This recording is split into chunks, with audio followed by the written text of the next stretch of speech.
Buenas noches a todos los hermanos que están aquí.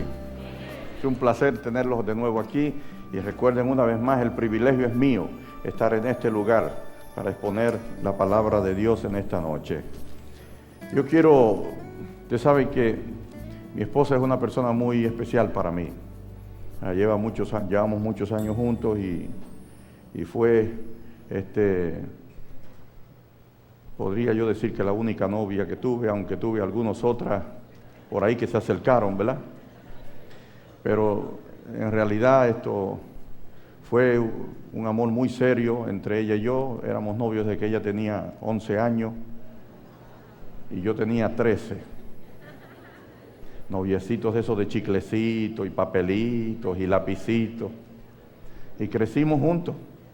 O sea, crecimos hasta que finalmente decidimos juntar nuestras vidas. Y allá cuando estamos lejos de Puerto Rico, nosotros somos muy patriotas, nos amamos mucho la isla. Y hoy gastamos toda la mañana, como hasta las 2 de la tarde, estuvimos desde las 10 de la mañana caminando por la reserva forestal de Humacao, oyendo los pájaros, viendo el lago, la laguna, la fauna y la flora que en aquel lugar. Y ella y yo caminando solitos por allí hablamos de muchas cosas y lo disfrutamos mucho. Y ella pudo respirar oxígeno, ¿ves? Tiene que respirar ese oxígeno puro.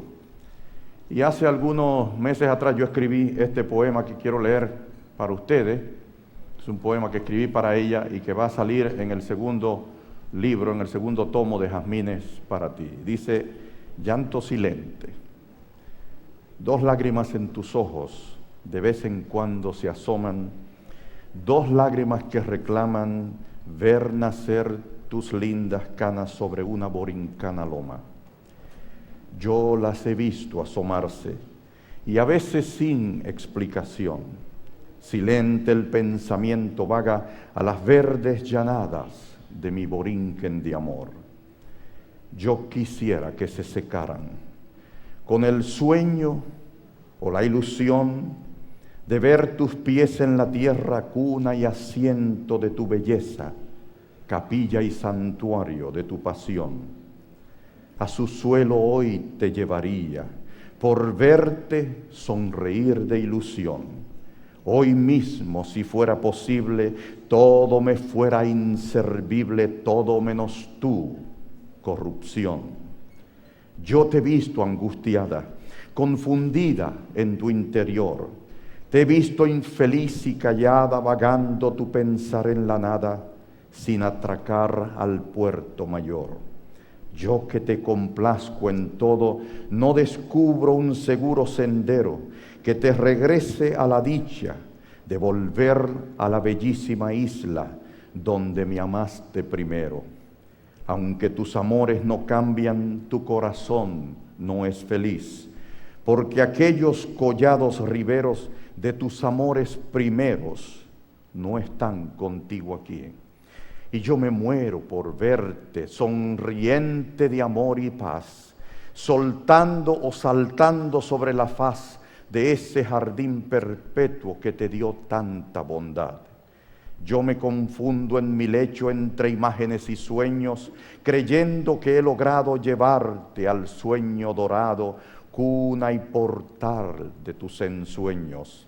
Solo un pensamiento anido como tú sobre mi pecho, que viva yo contigo en aquel soleado nido de mi Puerto Rico isleño. Que pisemos de nuevo el suelo que se gozó al vernos nacer, el suelo que dio estas flores perfumadas de patrios amores, vivos aún en su atardecer. Te juro que hoy daría todo por poder volver a la isla que tanto amas, madre de la llanada y custodio de tu atardecer.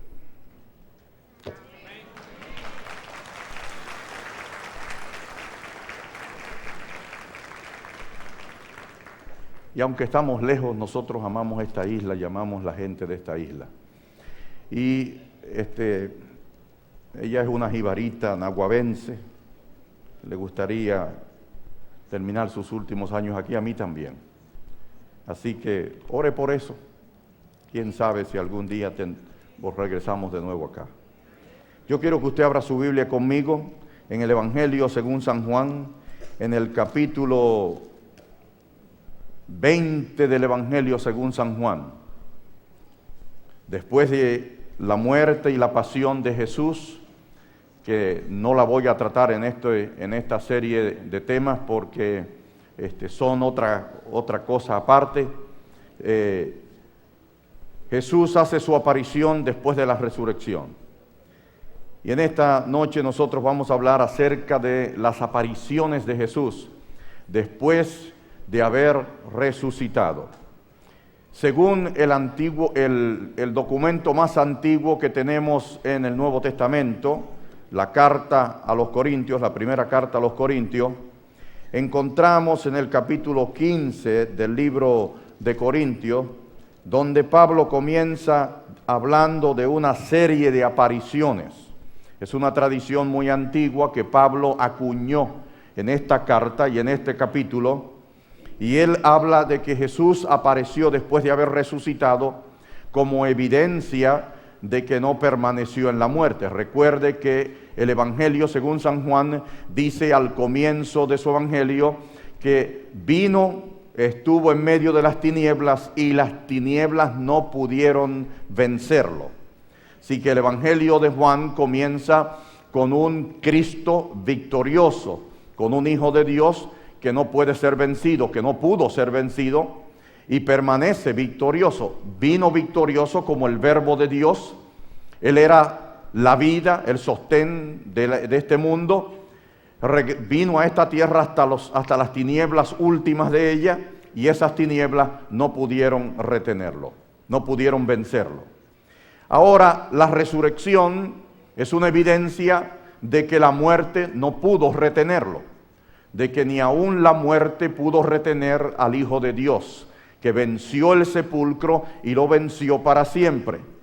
Y entonces Pablo y los discípulos, o vamos a poner la iglesia y los discípulos, fueron desarrollando una tradición que tomó lugar en las liturgias de la iglesia, en las reuniones de la iglesia, en las reuniones que hacían de todas partes, y se fueron acuñando ciertas recitaciones, cierta forma de recitar la evidencia de que el Hijo de Dios había vencido la muerte, había pagado con su vida, había saldado, había resucitado, y de la misma manera que Cristo resucitó, así traerá Dios con él a los que creyeron en él.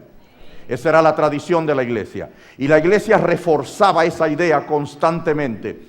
La reforzaba, y una manera de reforzar esa idea de que los hijos de Dios irían a morar con Cristo o irían a morar con Dios, aún los muertos iban a vencer la muerte, iban a resucitar, a salir de la tumba. La resurrección se hizo una realidad y la reforzaban a través de la repetición de ciertas tradiciones y de ciertas frases, ciertas oraciones.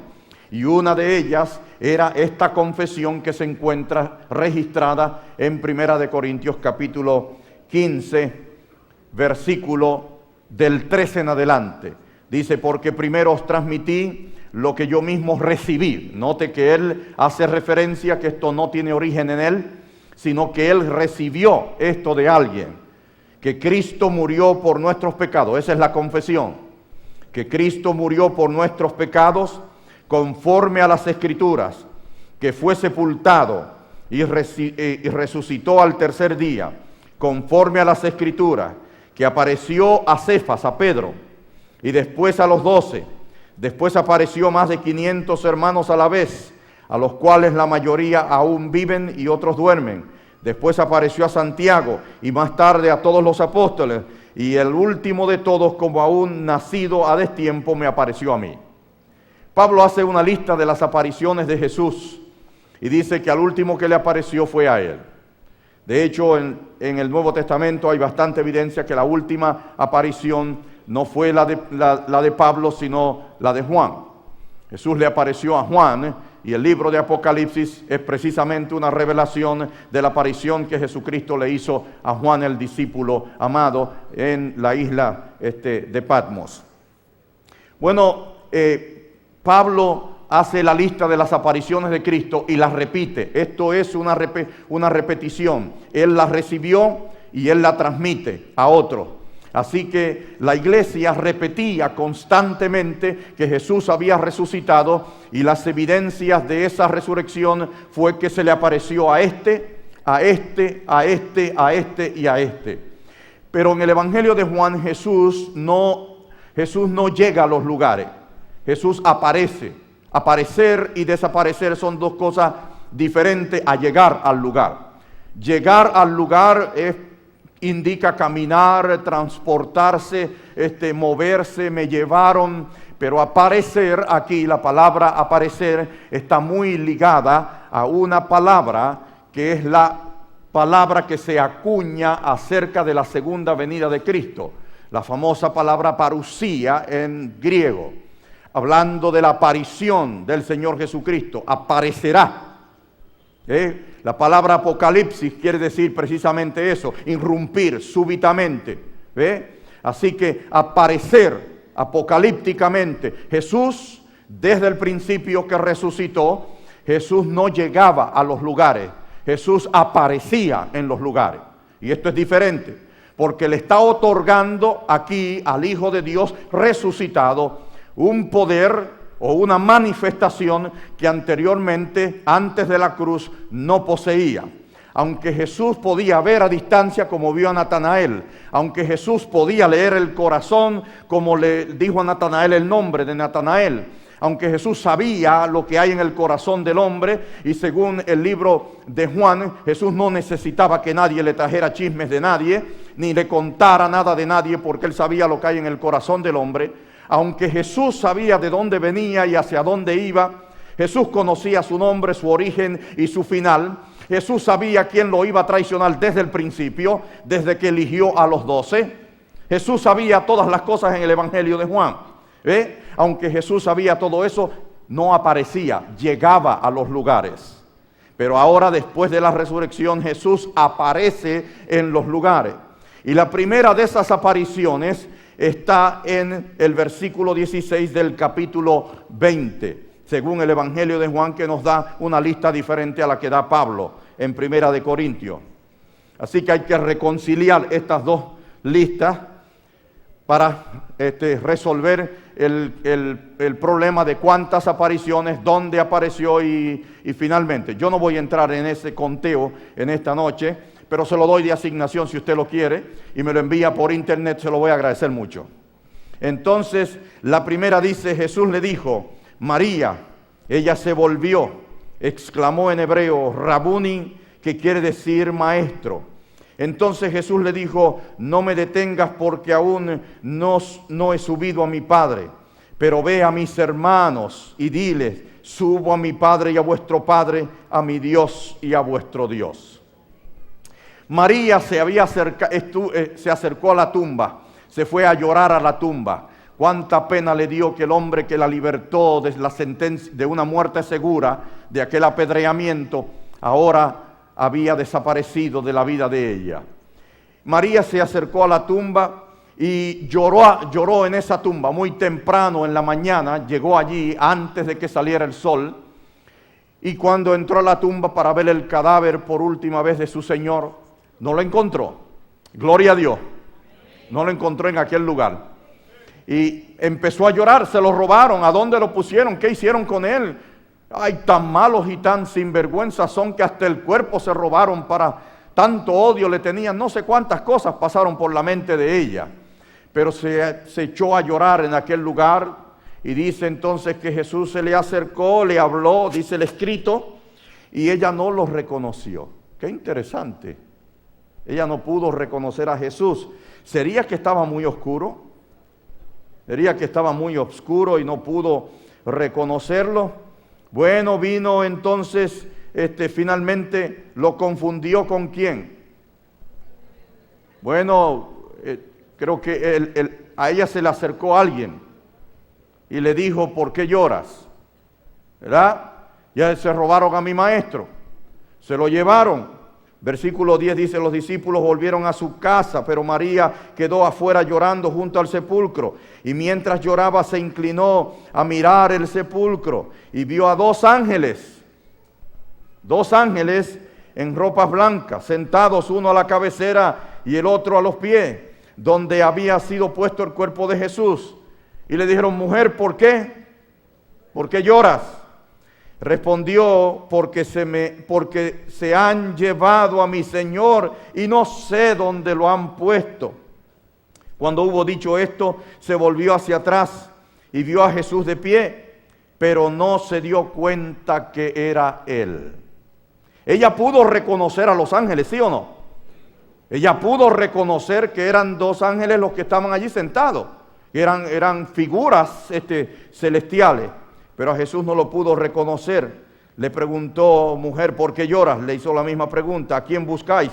Y ella, pensando que era el jardinero, le dijo, Señor, si tú te lo llevaste, si tú lo sacaste de aquí, dime por favor dónde lo han puesto y yo me lo voy a llevar. Yo me lo llevaré. Entonces dice que Jesús le dijo María, la llamó por su nombre.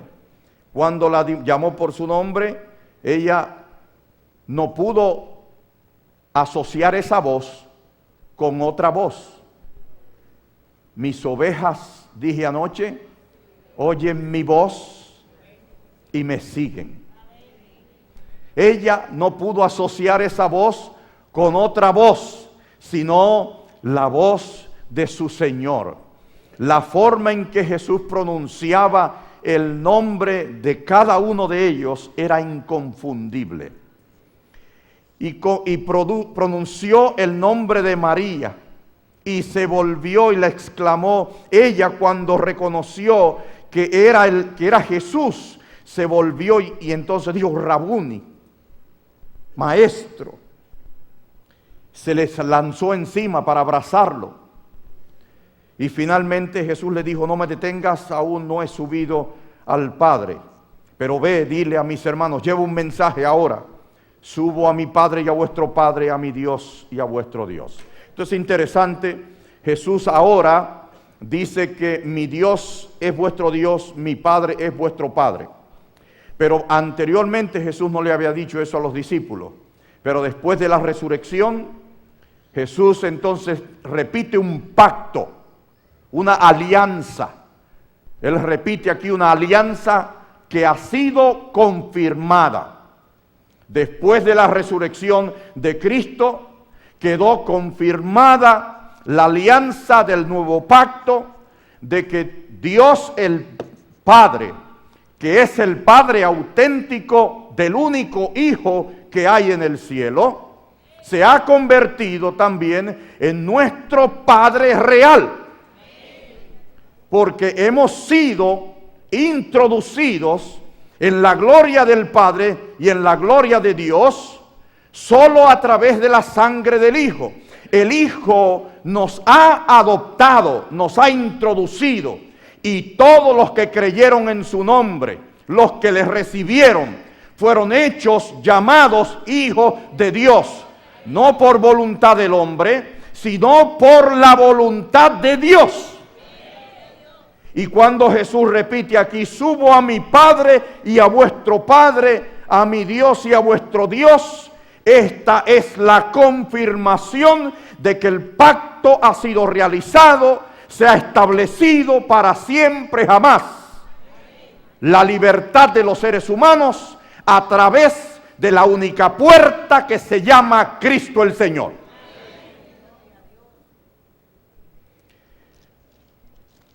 María salió corriendo y fue y se lo dijo a los discípulos. Y le dijo entonces a los discípulos, he visto al Señor. Pablo no menciona a María, pero Jesús le apareció primero ¿a quién? A una mujer. A esta mujer. Esta mujer que cambió su vida, que recibió el agua limpia que solo Dios puede dar y transformó su vida, sus pasiones, sus metas, sus aspiraciones, lo transformó todo. Esta mujer era la que la Biblia dice que era ramera. Esta mujer era la que se sentaba a los pies de Jesús. Y que Marta estaba un poco preocupada por su acercamiento con Jesús. Y la quiso sacar un poco, la quiso despegar un poco. Esta no me ayuda en los quehaceres, debiera estar en la cocina, no aquí. La quiso despegar un poco de Jesús y Jesús le dijo, ella escogió la mejor parte y está aquí atendiendo a su Creador. Así que Jesús le cambió y le transformó la vida a esta mujer para siempre y le dio el privilegio de ser la primera en ver al Hijo de Dios resucitado. Pablo dice que fue Pedro al que primero se le apareció. Pero nosotros sabemos que al reconciliar la lista tenemos que anteponer a Pedro, tenemos que ponerle María de Magdala a esa lista, al reconciliar la lista. La segunda aparición de Jesús, al anochecer de ese día, de ese mismo domingo, Él resucitó por la mañana, ¿verdad? Temprano en la mañana. Y al anochecer de ese día, el primero de la semana, estando los discípulos juntos con las puertas cerradas por medio de los judíos, vino Jesús, se puso en medio de ellos y les dijo, paz a vosotros. Eso es un nuevo saludo, porque Jesús no saludaba así. Es un nuevo saludo ahora, paz a vosotros. Y dicho esto, les mostró las manos y el costado, y los discípulos se alegraron de ver al Señor. Entonces Jesús le dijo otra vez, paz a vosotros, como me envió el Padre, así también yo os envío. Con eso sopló y les dio, recibid el Espíritu de Dios. Y a quienes perdonéis los pecados, le quedarán perdonados, a quienes los retengáis, les serán retenidos. Jesús apareció, estando las puertas cerradas, estando el lugar, las puertas cerradas. Jesús aparece en el lugar. Está Jesús aquí. Ábrame en la puerta. ¿Usted se podrá imaginar eso? Jesús tocando desde afuera. Lo habían enterrado. Era de noche. Y usted se puede imaginar una persona al lado allá tocando la puerta. Ellos estaban allí, mire, así temblando de los judíos que los querían acribillar. Y ahora en medio de la noche alguien le toca la puerta por afuera. ¿Quién es? Soy yo, Jesús. ¿Cómo fue? Usted se podrá imaginar la reacción humana. Pero Jesús no hizo eso.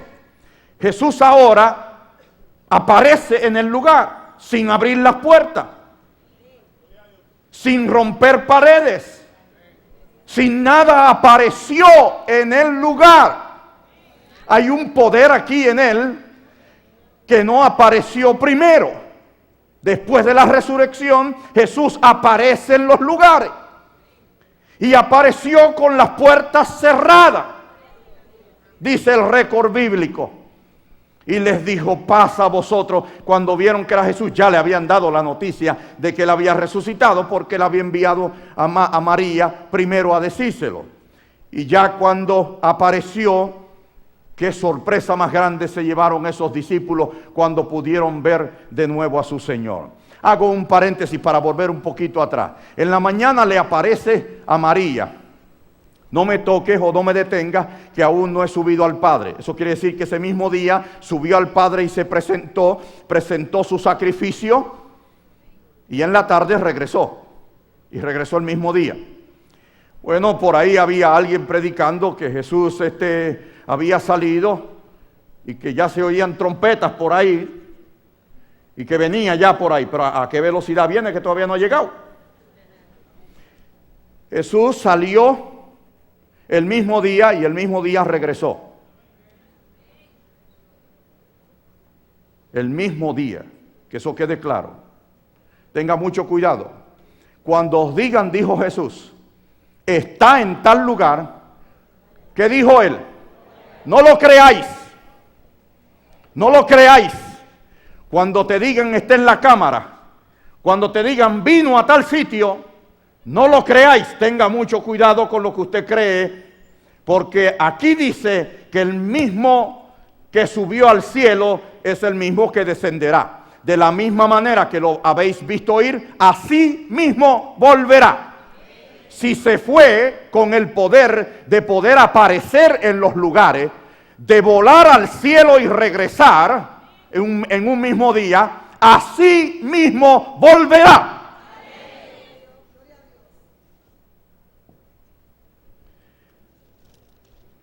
Aquí dice entonces que la tercera aparición de Jesús fue en el versículo 26, 8 días después.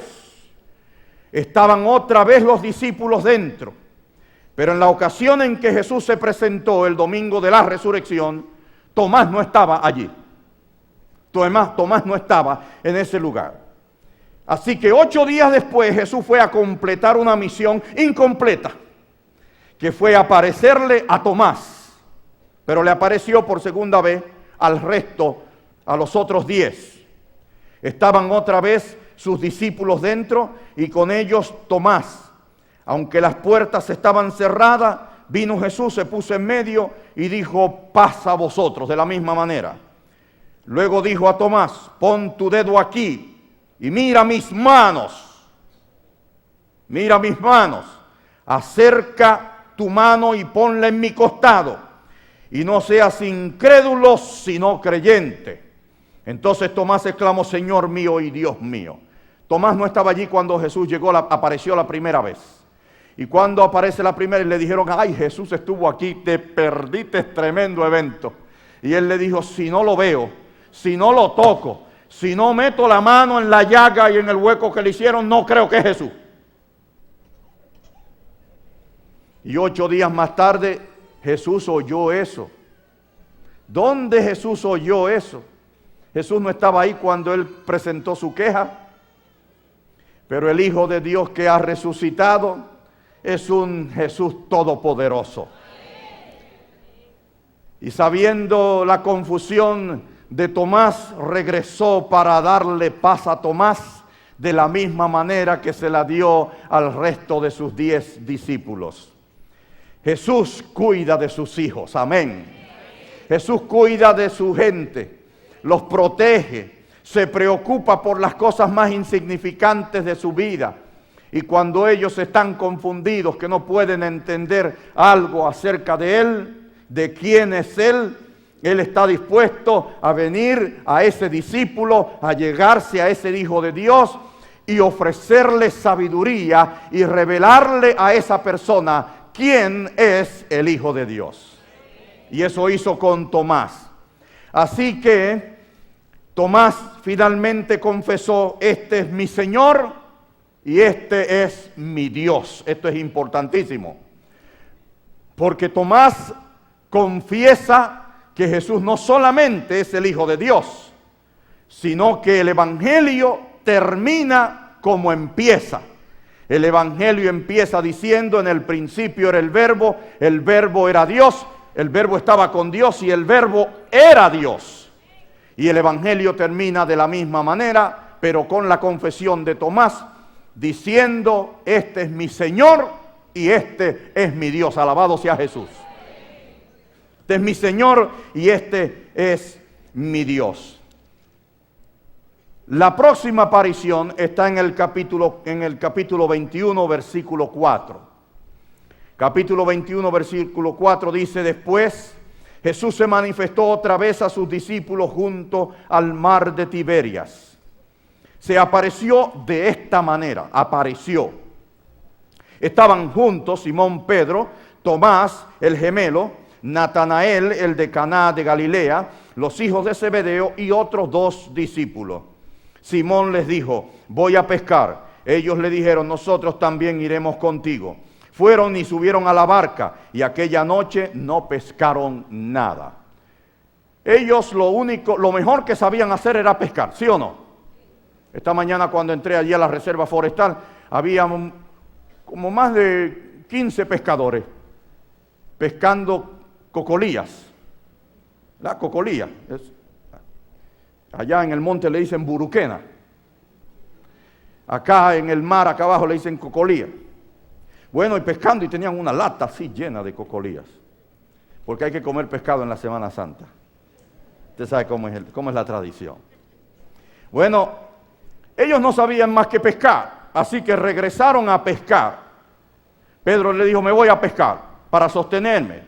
Me voy a pescar porque es lo único que sé. No sé cuáles fueron las razones que él tenía para irse a pescar, pero se llevó un grupo de gente consigo a pescar. Y muchos de los que se fueron con él no eran pescadores.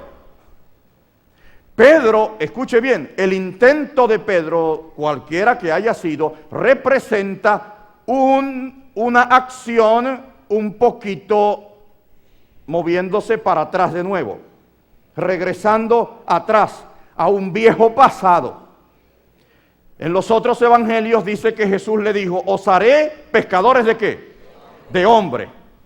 Pero la acción de Pedro aquí, recuerde que el evangelio de Juan es bastante simbólico y es muy probable que este incidente haya sido puesto aquí por el Espíritu de Dios para mostrar que Pedro y algunos de sus discípulos, con todo y la resurrección de Cristo, con todo y verlo aparecer, con todo y ver las señales de la cruz en sus manos y en su costado, con todo y eso, todavía querían regresar a costumbres anteriores. Y ahora Jesús se le aparece y cuando amanecía, Jesús se presentó en la playa, pero los discípulos no lo reconocieron. Él les preguntó, amigos, ¿tenéis algo de comer? Jesús comía después de la resurrección, todavía tenía un cuerpo humano. Y entonces dice, amigo, ¿tenéis algo de comer? Respondieron, no. Y él les dijo, echad la red a la mano a la derecha de la barca, ¿verdad? Para este lado. Los que pescan saben que cuando uno la tira para este lado, es que uno es ¿qué? Uno es derecho. Cuando uno tira la red para este lado, uno es derecho. Que es con esta mano es que usted hace el pivote. Pero cuando uno la tira para el lado izquierdo, ¿es uno qué? Uno es izquierdo, uno es zurdo. Jesús le dijo a Pedro que tenía que parar de estar usando la mano izquierda. Y que la tirara hacia el lado derecho. Que cambiara su estilo. Cambiara su manera de vivir, su manera de ser. Que mirara para otro lado. Y entonces la tiró a la mano derecha. No sé si es posible que era que en ese lado estaba la mancha de pescado o de peces, y ellos estaban tirándola para el otro lado contrario sin ver los peces porque era oscuro. Podría también ser eso, es especulativo lo que estoy quizás diciendo un poquito. Y él les dijo, echad la red a la mano derecha de la barca y hallaréis. La echaron, obedecieron la voz del que hablaba, sin identificarlo todavía no lo han identificado, pero obedecieron la voz del que hablaba. La echaron a la mano derecha y la red no la podían sacar por la multitud de peces. Entonces aquel discípulo a quien Jesús amaba, dijo a Pedro, es el Señor. Cuando Simón Pedro oyó que era el Señor, se ciñó la ropa exterior porque se la había quitado y se echó al mar. No quería que Jesús lo viera desnudo. Y los otros discípulos vinieron con la barca, arrastrando la red con los peces porque no estaban muy lejos de la tierra, sino como a unos 200 codos, unos 90 metros. Al descender a tierra vieron brasas puestas, un pescado encima y pan. ¿De dónde Jesús sacó pan y de dónde sacó peces? Aquí hay otra cosa aquí que no habíamos visto. Jesús tiene y fuego. ¿Y de dónde sacó fuego? Jesús hizo fuego. Jesús tiene pan en la mano y Jesús tiene un pez. Bueno, la Biblia dice que hubo una multitud como de algunos 5,000, ¿verdad? Que él alimentó con cuántos panes y cuántos peces. Unos poquitos nomás. Y de allí hizo que sobraron 12 cestas. Sobraron. El mismo poder que había antes de la resurrección, lo hay después de la resurrección, porque la resurrección no ha cambiado al Hijo de Dios en las cosas que anterior tenía, sino que la resurrección ha añadido al Hijo de Dios más poder.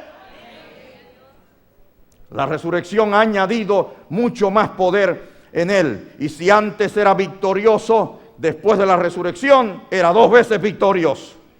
Entonces dice, traed los peces. Dice, traed de los peces que acabáis de pescar. Uno no daba para todo. Simón Pedro subió, trajo la red, tenía 153 peces grandes.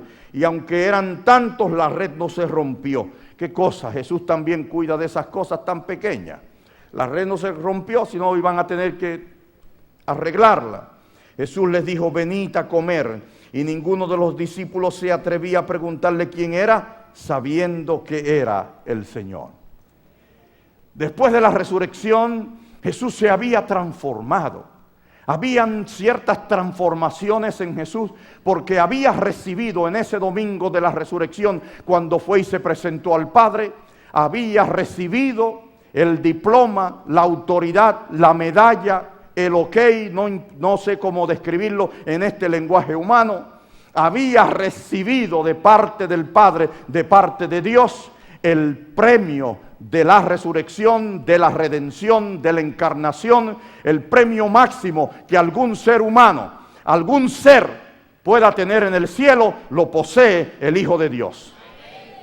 Y le dio, dice el libro de Colosenses, que le dio un nombre que es sobre todo nombre, para que toda rodilla se doble y toda boca confiese que Jesucristo es el Señor.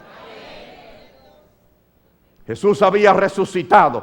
La resurrección es la victoria sobre la muerte, ¿sabía eso? Porque no se vence la muerte muriendo, se vence la muerte resucitando. Y el Hijo de Dios había resucitado, había regresado a la vida. Eso es lo que dice el capítulo 10, versículos 17 y 18. Yo pongo mi vida, yo la vuelvo a tomar. Este poder, esta autoridad recibí de mi Padre. Esta autoridad y este poder recibí de mi Padre. La resurrección asegura no solo la victoria para el Hijo de Dios, no solo lo regresa a la gloria de Dios. Cuando Jesús oró y dijo, Padre, devuélveme la gloria que tuve cerca de ti antes que el mundo fuese. No solo le devuelve la paz a Cristo, no solo le devuelve la paz al cielo, no solo hace que el cielo se sienta en paz porque se concluyó el plan de la salvación, sino que también esa resurrección se atribuye a nosotros, es extensiva a los que creen en su nombre. Y de la misma manera que el Hijo tiene vida en sí mismo, le ha transmitido esa vida a los hijos de Dios.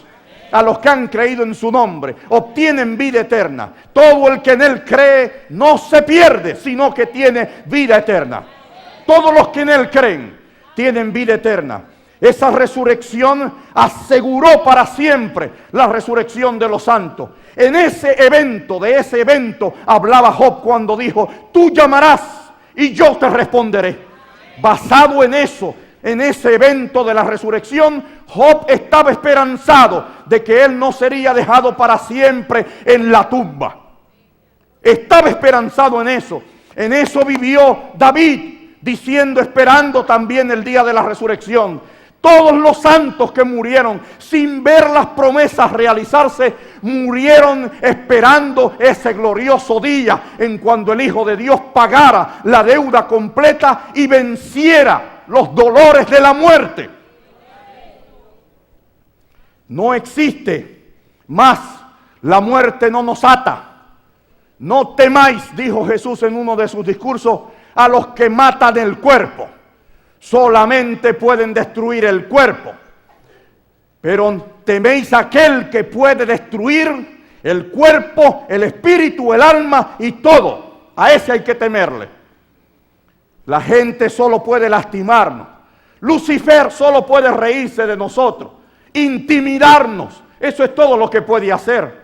Pero los hijos de Dios prevalecen para siempre. Después de esta aparición, Jesús le apareció a Esteban, que Pablo no lo menciona. En Hechos capítulo 7, versículo 25, hay que añadirle a esa lista la aparición de Jesús cuando Esteban moría. Dice que el cielo se abrió y le mostró al Hijo de Dios. Hechos 7, 55 al 56. Dice: pero Esteban, lleno del Espíritu Santo, puestos los ojos en el cielo, vio la gloria de Dios y a Jesús de pie a la diestra de Dios. Y dijo: veo los cielos abiertos y al Hijo del Hombre de pie a la diestra de Dios. ¿Para qué Jesucristo hizo esto? ¿Para qué el Hijo de Dios, frente a un mártir, pudo haberlo dejado morir como dejó morir a Uz, como dejó morir a tantos otros en la hoguera, en la guillotina, a tantos otros que murieron a punta de espada, sin mostrarle nada? Pero a Esteban el Señor le abrió el cielo y le mostró al Hijo de Dios donde estaba sentado, donde se encontraba, junto al trono de Dios, en la autoridad y en poder, gobernando el universo. Gloria a Dios.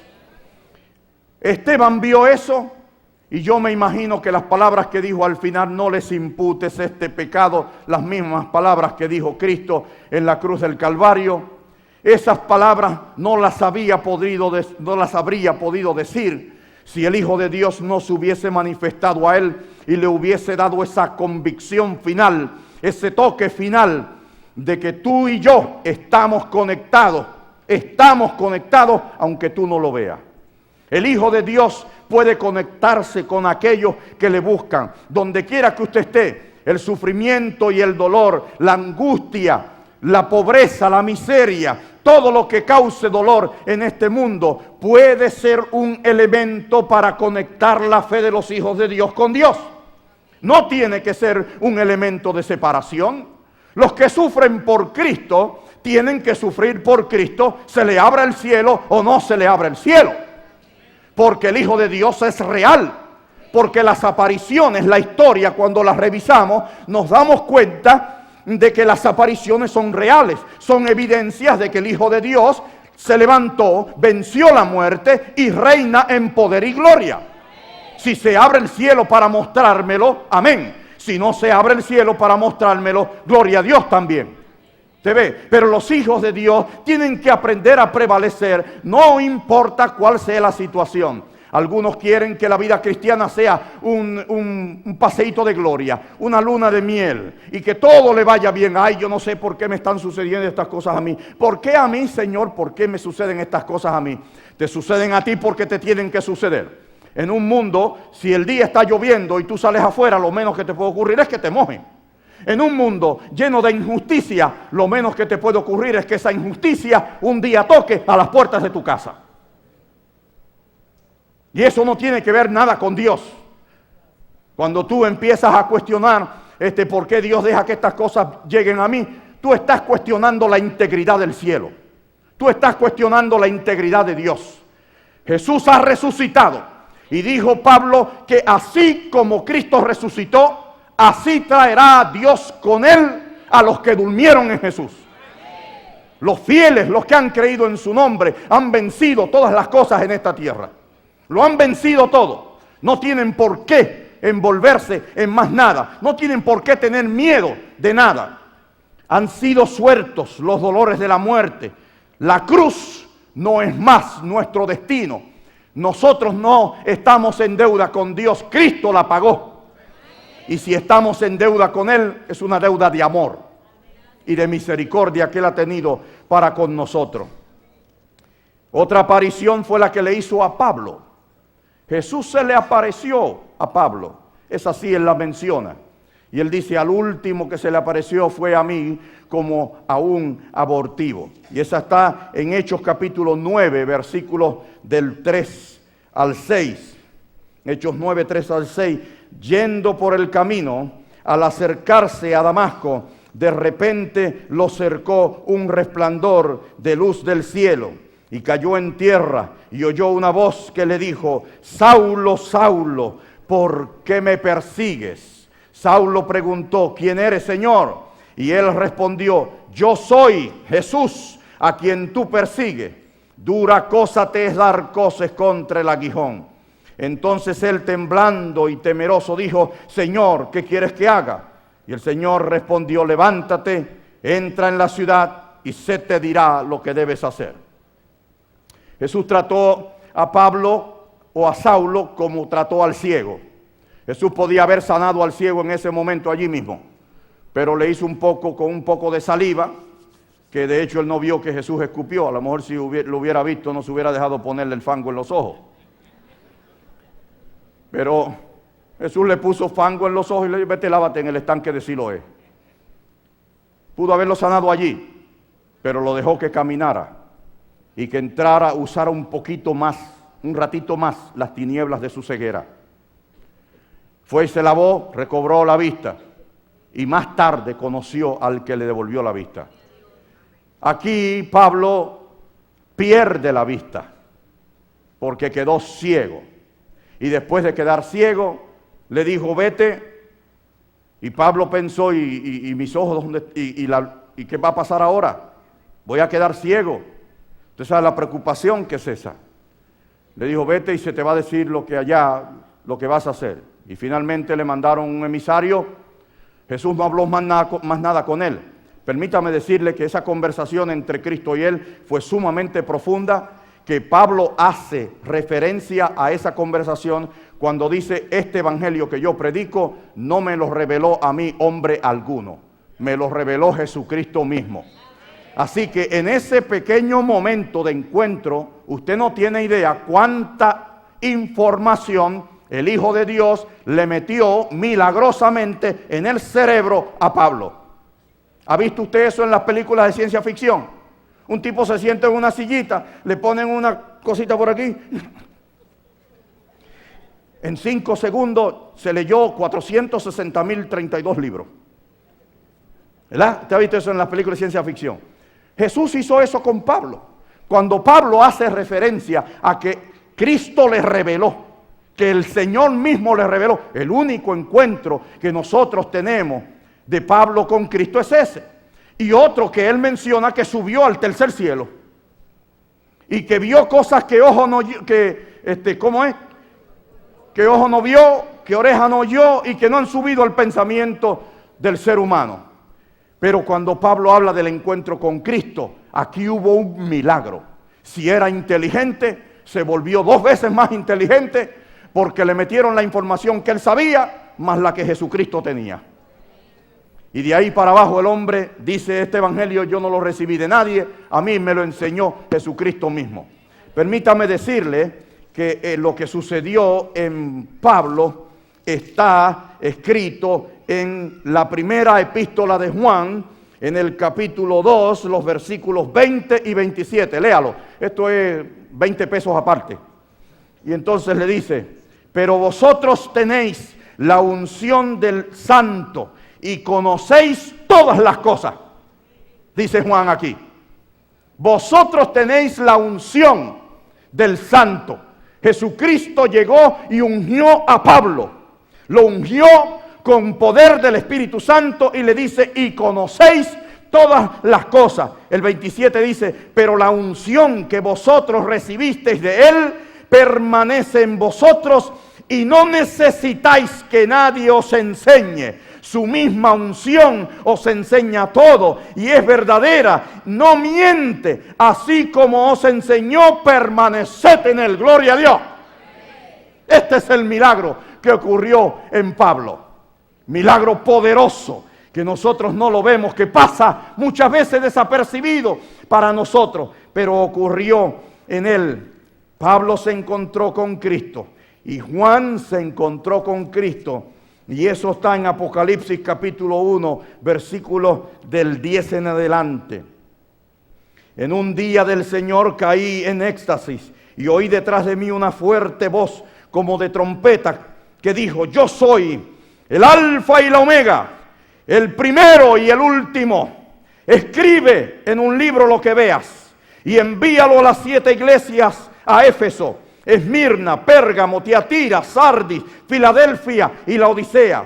Me volví para ver quién hablaba conmigo, y al volverme vi 7 candelabros de oro, y entre los 7 candelabros vi a uno semejante al Hijo del Hombre, vestido de una ropa que llegaba hasta los pies.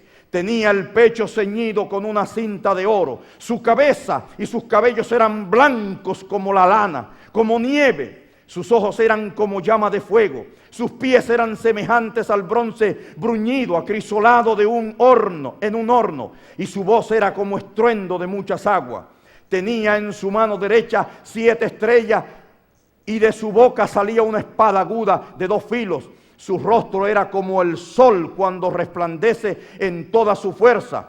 Cuando lo vi, caí como muerto a sus pies. Pero él me puso su mano derecha sobre mí y me dijo: no temas, yo soy el primero y el último.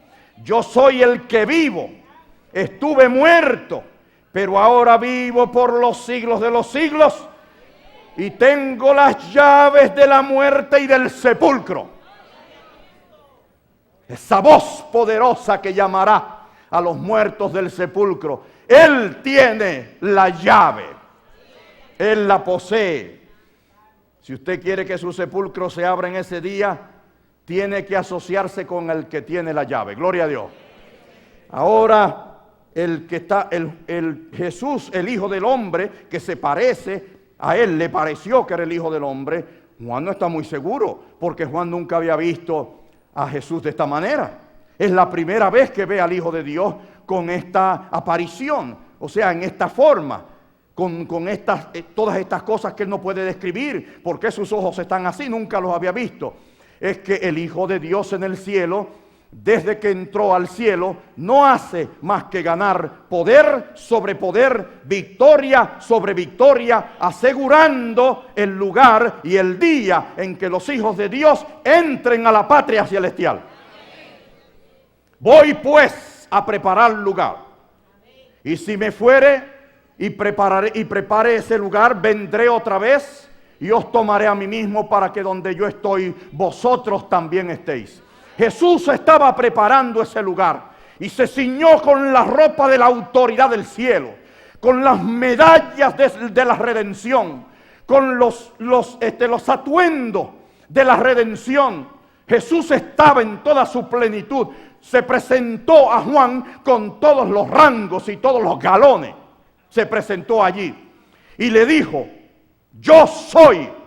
Usó el nombre sempiterno de Dios. Yo soy. Y soy el que estuve muerto, vivo por los siglos de los siglos, y yo tengo las llaves del sepulcro. Nadie se muere sin que yo lo diga. Nadie vive sin que yo lo diga. El sepulcro no se abre sin que yo lo abra, y no se cierra sin que yo lo cierre. Eso es lo que está implícito ahí. Algunos se han olvidado de los cementerios. Pusieron a su madre allí, a su padre, a sus hijos, y han caído en un concepto tonto y necio que dice: con los muertos nada saben. Eso de estar yendo al cementerio es rendirle culto a los muertos. Hay que ir allí. En el cementerio de Fajardo se encuentran 2 seres queridos míos que yo anhelo el día en que mi Dios me los saque de la tumba, que son a mi padre y a mi madre. Y a tantos otros.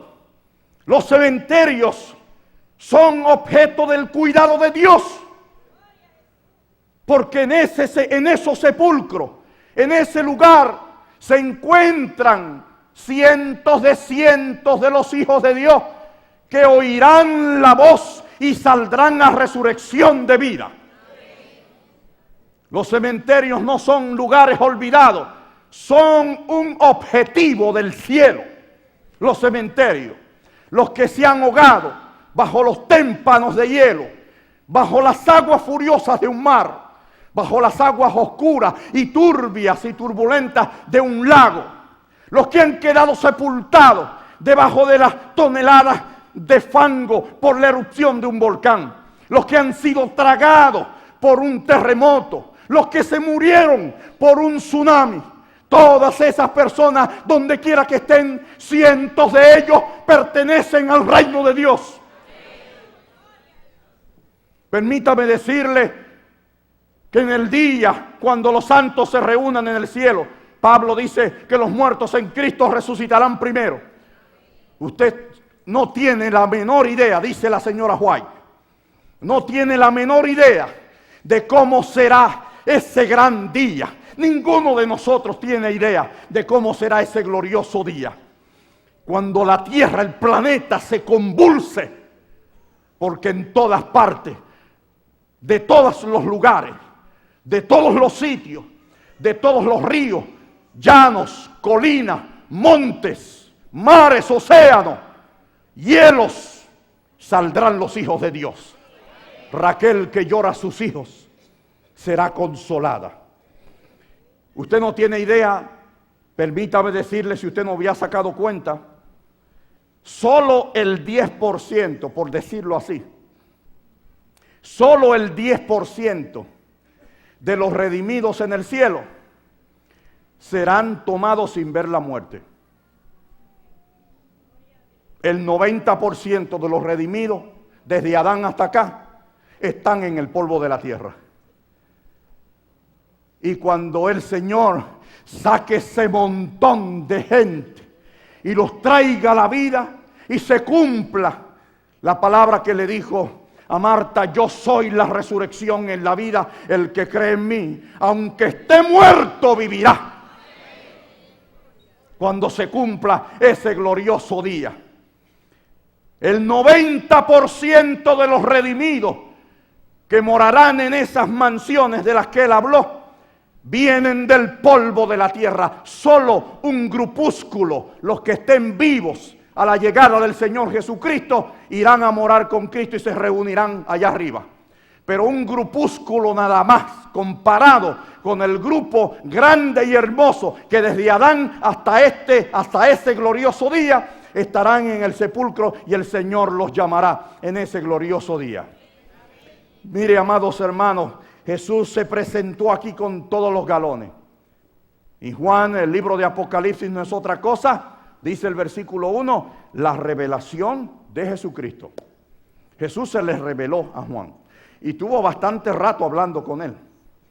Si usted nota, los 7 mensajes a la iglesia hablan constantemente del retorno de Jesús. El mensaje a Éfeso dice: vendré a ti. Usa la frase, vendré a ti. El mensaje a Pérgamo dice: si no, vendré a ti y pelearé contra ellos con la espada de mi boca. Pero no se presentó en ninguno de esos lugares. El mensaje a la iglesia de Tiatira dice: pero la que tenéis, retenedla hasta que yo venga. El mensaje a la iglesia de Filadelfia dice: yo vengo pronto. Usa esa frase. Y el mensaje a la iglesia de la Odisea es diferente. El mensaje a la iglesia de la Odisea le dice: ya yo llegué. ¿Y estoy dónde? En la puerta. ¿Y estoy haciendo qué? Usando mi voz. Estoy llamando, usando la voz. Yo estoy a la puerta, no estoy tocando. No me gusta el cuadrito ese que me ponen a Jesús tocando en la puerta. Allí no dice, aquí no dice que Jesús está tocando la puerta. Dice que está llamando. Que está llamando, que está parado en la puerta, que ya llegó. Escuche ahora bien. Pero nosotros sabemos que cuando aquí dice, en Mateo dice que Jesús aparecerá en plenitud de gloria y aparecerá para llamar a los suyos. Pero aquí está hablando de una aparición espiritual a esa iglesia de la Odisea. Y esa iglesia de la Odisea tiene que tener mucho cuidado, porque Él está llamando, y si usted no identifica la voz del Hijo de Dios, usted se queda con su puerta cerrada, feliz y contento, encerradito en su casa. El mensaje que se da aquí no es tanto que se vista, que abra sus ojos con colirio, no es tanto de que se vista con ropa, hacemos énfasis en eso. El mensaje crítico aquí, el centro de gravedad de esto aquí, es que el Hijo de Dios llegó a la puerta de los miembros de la iglesia de la Odisea. está parado afuera, los está llamando y algunos oyen la voz y otros no la oyen.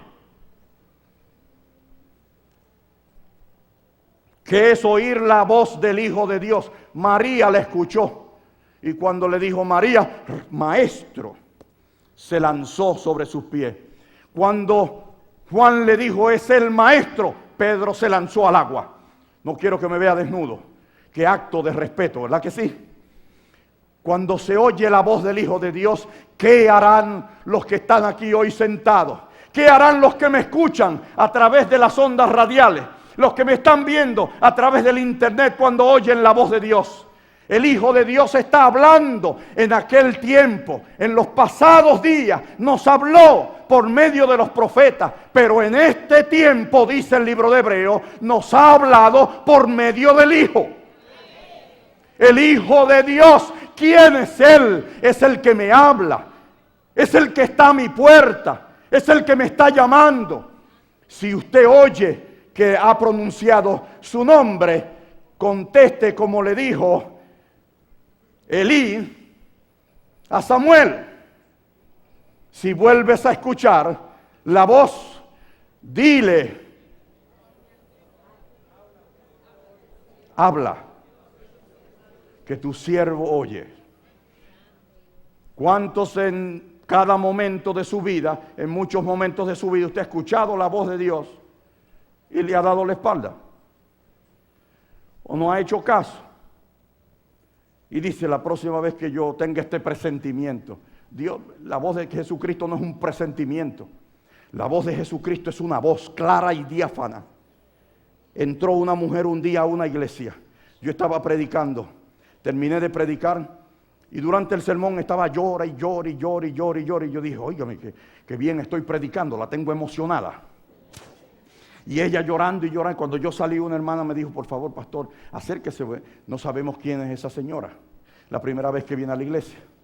Y yo me acerqué a ella y empecé a hablar con ella, a tratar de ver cuál era el problema. Me contó de una desilusión amorosa.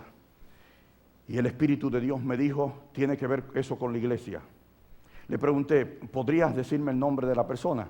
No, ¿cómo voy a decir eso? Y oí la voz del cielo, la voz del Espíritu de Dios que me dijo un nombre. Y volví y le pregunté, ¿puedes decirme el nombre de la persona que es? Me dijo que no, y volví, escuché la voz de Dios que me dijo el nombre de nuevo.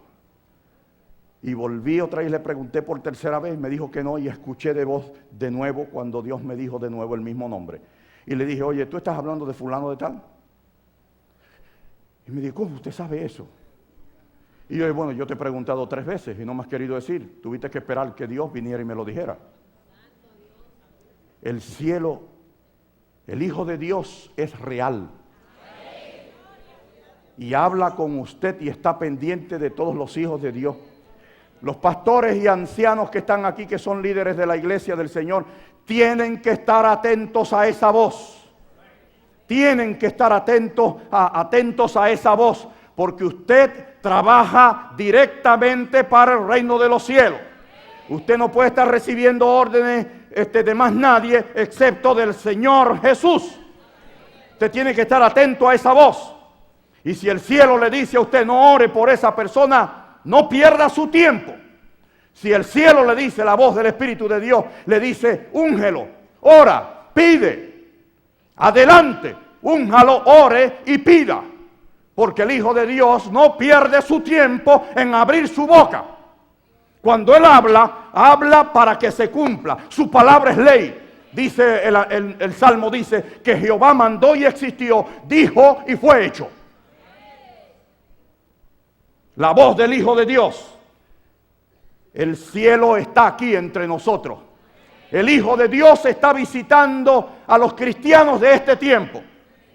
La iglesia de la Odisea no solamente representa el grupo adventista del séptimo día, sino representa a todos los fieles que hay en la iglesia bautista, en la iglesia presbiteriana, entre los pentecostales, entre los carismáticos, entre los católicos. En todos los grupos religiosos y cristianos hay gente que no cree en Dios y hay gente que son fieles a Dios. La iglesia de la Odisea representa a todos esos fieles cristianos que se cobijan bajo la sangre del Hijo de Dios. Todos los que dicen que son salvos, de alguna manera, que son salvos por la sangre de Cristo Jesús, porque Cristo murió en la cruz del Calvario, esos están representados bajo el nombre de la Odisea. Y a esos se les está diciendo que el mismo Señor en persona está llamando a su puerta.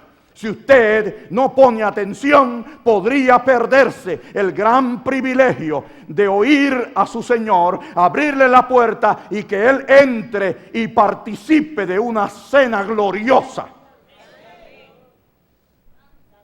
Usted podría perderse eso.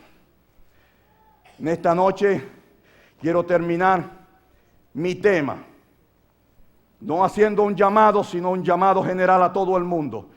Todos los que están aquí en esta noche, todos los que están aquí, visitas y miembros de iglesia, pastores y ancianos de iglesia, los que me están escuchando a través de las ondas radiales, líderes de iglesia, miembros comunes de iglesia, no convertidos, no creyentes, todos los que me están escuchando en esta noche, yo les estoy haciendo un llamado de que usted le permita al Hijo de Dios convertirse en huésped de su vida.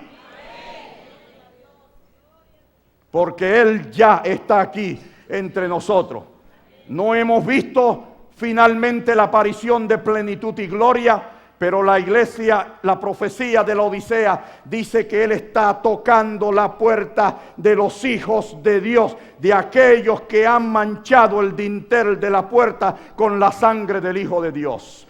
Deje que en esta noche Jesús, el Hijo de Dios, se convierta en el huésped de su vida. ¿Para qué usted quiere que se convierta en huésped de su vida? Y termino con este versículo leyéndolo de la primera epístola de Juan, donde Juan dice la razón por la cual nosotros debemos esperar al Señor. Amados, ahora ya somos hijos de Dios, capítulo 3, versículo 2. Aunque no se ve aún lo que hemos de ser, sabemos que cuando Cristo aparezca, seremos semejantes a Él. Gloria a Dios. Porque lo veremos como es Él. Todo el que tiene esta esperanza en el Señor se purifica, así como el Hijo de Dios es puro.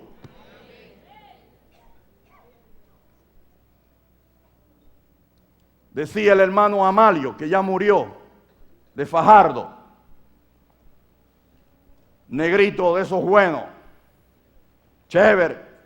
Decía el negrito Amalio en una predicación: cuando yo esté en el cielo, Tinita, le decía a Tinita, que era otra hermana de piel negra, Tinita, tú no me vas a conocer, porque allá arriba yo voy a tener los ojos azules y voy a ser rubio. Amalio era muy cómico predicando, muy jocoso, y él decía eso. Yo espero que no. Yo espero que Amalio allá siga siendo el mismo negrito que yo amaba. Y yo voy a ser de este color. Permítame decirle a Lori, que yo la quiero muchísimo, así rubia y linda como ella es. Ella está bien así, pues yo estoy bien acá. ¿Verdad, Neri? Gloria a Dios. Gloria a Dios. El cielo no tiene colores. Y el cielo tiene una transformación esperando. Pablo dice, no todos moriremos, pero sí todos seremos transformados. Hay una gloriosa transformación esperándonos. ¿Cuál es? No es la del color, no es la de los ojos. Esos son issues humanos. A Dios le interesan los issues eternos. Pablo dice, esto corruptible será vestido de incorrupción y esto mortal será vestido de inmortalidad. En ese día se dirá, sorbida es la muerte con victoria. En ese día glorioso, cuando este cuerpo mortal ya no esté más sujeto a la tumba, cuando este cuerpo pecaminoso, Pablo dice que ha descubierto una ley espiritual que le domina el cuerpo y la mente y la carne, y hay una lucha entre la carne y el espíritu. Yo amo el día del segundo advenimiento de Jesucristo, porque en ese día glorioso yo seré libre, libre. libre para siempre de mi naturaleza pecaminosa. Nunca más volveré a tener una pesadilla o un sueño malo. Nunca más volveré a tener inclinaciones perversas por nadie.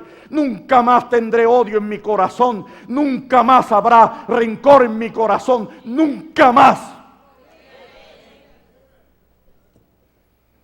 En esta noche el llamado que le hago a todo el que me escucha alrededor del mundo en esta noche es que en esta noche, una vez más lo repito, deje que el Hijo de Dios se convierta en el huésped de su vida. Vamos a ponernos de pie. Vamos a cantar un himno. Jesús resucitado, y con esto finalizamos.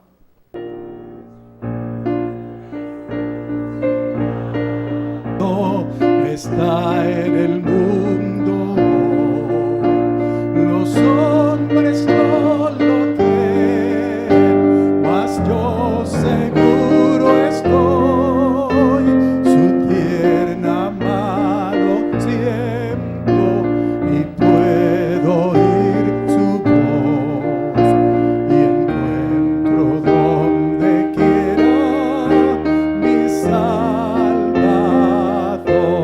todos, Jesús, Jesús, mi Cristo vive hoy, hablándome, mirándome, conmigo va el Señor. Jesús, Jesús, imparte salvación, contento voy, pues suyo soy, gana mi corazón. Gloria a Dios, gloria a Dios. Gloria a Dios, gloria a Dios. Amén. Gloria a Dios. Padre eterno que moras en lo alto del cielo, tus hijos, los que se han cobijado bajo la sangre del Señor Jesucristo, claman a ti en esta noche porque tú puedas deshacer todos los impedimentos que podrían hacernos sordos a tu voz. Oh Dios, que en esta hora paredes, puertas, entretenimiento, familia, cualquier cosa que me esté distrayendo, que me impida escuchar tu voz, quítala de en medio, oh Dios. Y en esta noche hazme escuchar esa voz desde ahora y para siempre. Y seguirte, oh Padre, cada vez que tú me llames, cada vez que tú me indiques a qué pastos, a qué lugar, por qué puerta, por qué lugar debo entrar. En esta noche oro por mis hermanos bautistas, presbiterianos, católicos, episcopales, toda clase, oh Dios, toda clase de religión que haya puesto tu nombre en alto. Y oro por todos esos, incluyendo mis hermanos adventistas del séptimo día. Que tú, oh Padre, recuerde a todos esos que en algún momento, de alguna manera, han pronunciado tu nombre y han dicho que tú eres el Señor de su vida. Oro en esta noche por todos esos soldados, donde quiera que ellos estén, quien esté escuchando en esta hora mi voz, oh Dios, que acepte la invitación y deje que Jesús se convierta en el huésped de su vida. Señor, perdónanos si en algún momento nos hicimos sordos a tu voz, oh Dios. Perdónanos, oh Dios. Y en esta noche, hoy yo te presento a tu pueblo, el mundo cristiano que hoy confiesa tu nombre. Dale la oportunidad, oh Dios, insísteles para que entremos todos a la Canaán celestial. Y ahora, oh Padre, así bendecirás a los hijos de Israel. Dijiste una vez: Jehová te bendiga y te guarde. Jehová haga resplandecer su rostro sobre ti y tenga de ti misericordia. Jehová alce a ti su rostro y ponga en ti paz.